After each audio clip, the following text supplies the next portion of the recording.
Good evening. Thanks for joining us. We are learning more tonight about the decision not to warn the public about convicted sex offender Taylor Dueck. He's now accused of molesting an 11-year-old girl in Kelowna. The Premier has called the case a massive failure of judgment at every level. CTV's Ben Nesbitt leads us off tonight. Taylor Dueck had previously been deemed a high risk to reoffend, but when he was released into the community, nobody was warned. The 29-year-old was arrested last month after he allegedly attacked an 11-year-old girl at an equestrian center, all while his supervisor reportedly sat in the car for hours. There was clearly a failure. So who ultimately made the decision to not warn the public? The Kelowna RCMP tells CTV News they applied to have a warning issued, but were told it did not meet the threshold.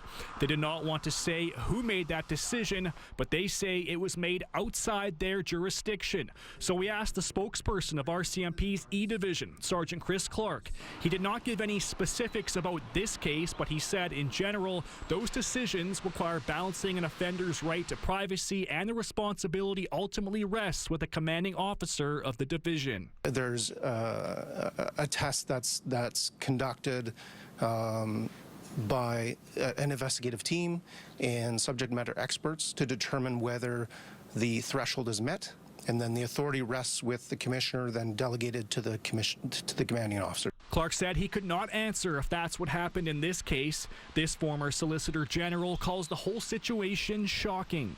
I cannot believe that there are statements being made that he did not meet the threshold. If ever there was someone that met the threshold, this is the individual.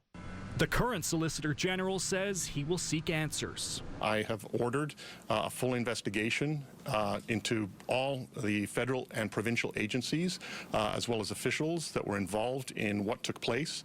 Dueck is facing multiple charges stemming from the incident. He'll remain in custody until his bail hearing resumes next week. Ben Nesbitt, CTV News, Vancouver.